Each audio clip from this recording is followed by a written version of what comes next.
Okay guys, ndagusuhuje cyane, ndagushimiye cyane wowe unkurikira kuri YouTube channel yanjye nitwa Message David. Ese wari uzi ko kuri WhatsApp ushobora kuba wakoresha WhatsApp imwe muri telefone imwe?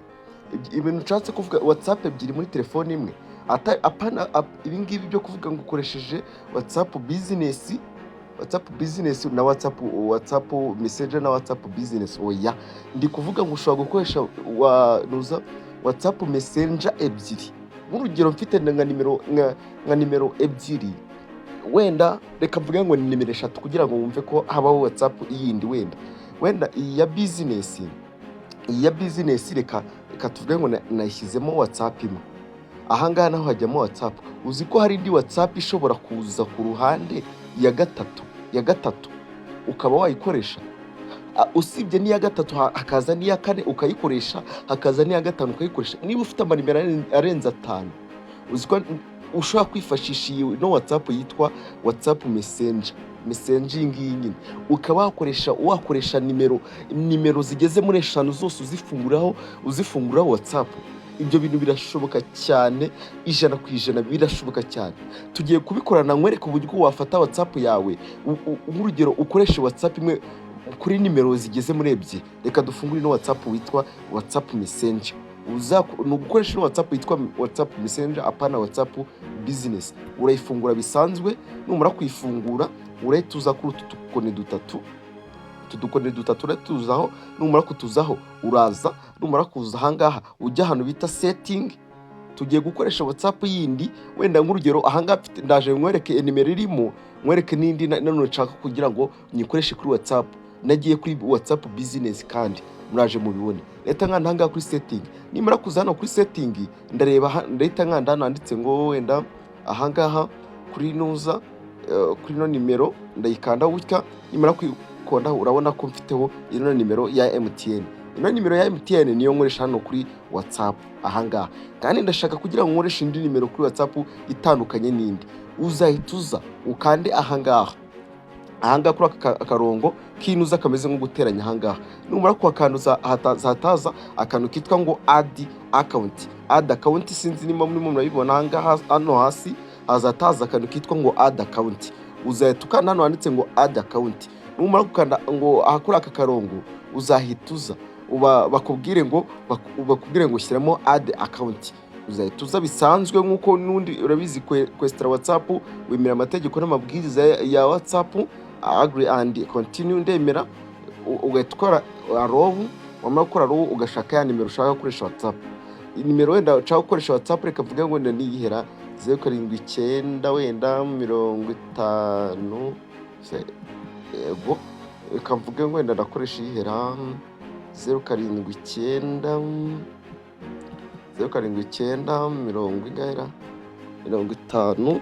Reka ndebe indi nimero yanjye wenda yindi ya gatatu, indi nimero ya gatatu ariyo wenda mfunguriraho, wenda indi nimero wenda ya gatatu. Reka nyine mbanze ndebe nimero, ino nimero ndebe iyo nimero iyo ariyo ndebera.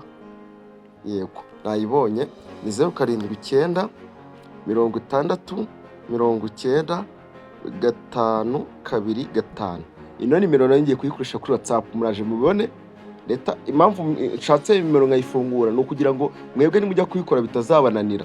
Leta nkana handitse ngo yes, yego, uhita nkara banyehereze handi code. Reka ndebe ko code bayinzanira kuri ino nimero yanjye ya telefone. Reka dutegereze gatoya turebe ko nimero bayizana. Nababwiye ngo mugiye muri kiri kuri YouTube channel yanjye nta kintu muzamburana rwose. Okay, code yamaze kongeraho, dore ni 20 9 7 3 7. Okay, bakuzana code yitwa verification yo namba nyine bayiverifying. Ahangaha barita bambwira ngo nkirimo. Okay, n'abantu batari bazi mu buryo bafunguramo WhatsApp, hari abantu baba batabizi hari abantu baba batazi uburyo bafunguramo WhatsApp, ariko nyine ubwo nabo barahita baboneraho nyine tu. Yego, ubwo buryo ni bwiza cyane ku buryo ufite amanimero arengeje umwe.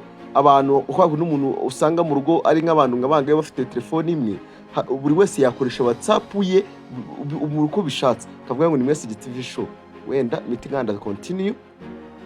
Nk'abantu babana mu rugo. Okay, reka ngore creating wenda ino nuzanye cyangwa reka nyishyiremo ariko nta kibazo. Aha ngaha mba nshatse kuba njyaho nyihuze na fingerprint yanjye nyine nyihereza uburinzi, niyo mpamvu. Yego, nka ba bantu baba bari mu rugo rero, ba bandi baba wenda mu rugo hariyo telefone imwe ya touch, wasanga bakoresha wenda nk'iyameri yabo nk'iya mama wabo, wenda ugasanga babura ukuntu bakoresha iyo WhatsApp bitewe n'uko mama wabo abikoresha, nabo bakabura ukuntu bari bwesitaremo indi WhatsApp. Ni uko rero mwaza nawe ukishyiramo adi yawe, wazaza ujya gusubiza mama wa telefoni, ukongera ugasura muri akawunti yiwe, waba ugiye kujya muri akawunti yawe ukajya kuri akawunti yawe. Ni ibintu byoroshye cyane, bino bintu WhatsApp irabizanye kugira ngo bifashe abantu bakoresha telefoni imwe mu rugo nyine. Urabona ko aka kanya barambwira ngo welcome, ko namaze kwinjira muri nuza muri chat.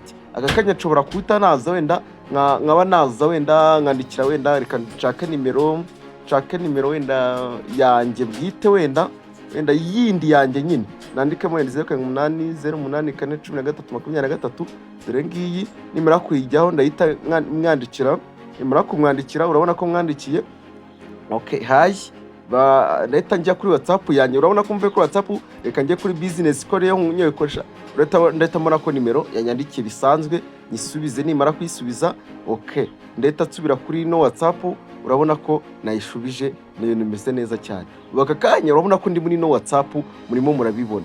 None ikintu gisigaye ubu nshobora guhita avuga ngo nshaka gusubira muri akawunti yenda yiriya yindi, ni ugukanda hano ku tudomo dutatu n'ubundi ukaza hano handitse ngo setting, ariko nubwo wakanda handitse ngo switch account, wahita ugaruka muri ya akawunti yindi. Reka tuhakanda urebe. nimara kuhakanda barambwira ngo nkore switch account, ubwo urumva nyine ni nko guhuza akawunti nyine nkagaruka mu yindi akawunti. urabona ko mise ngaruka ahangaha. Ni ibintu byoroshye cyane nyine. urabona ko mise ngaruka muri WhatsApp yindi, nakongera ngakanda ngaha hejuru, naza hano handitse ngo switch account, nkahita nongera ngasubira muri yindi mvuyemo.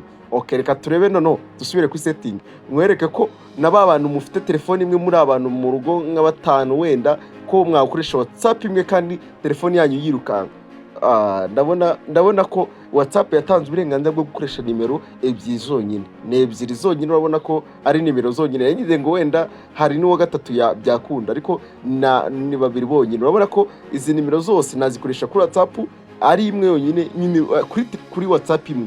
ubwo urumva bivuze ko wenda nko nimba muri mu rugo muri batatu, umwe yakoresha zino ebyiri, mama wenda n'undi mukobwa wenda n'undi mu brother wanyu, undi wenda agakoresha WhatsApp business. Umve ko telefoni urumva si WhatsApp eshatu.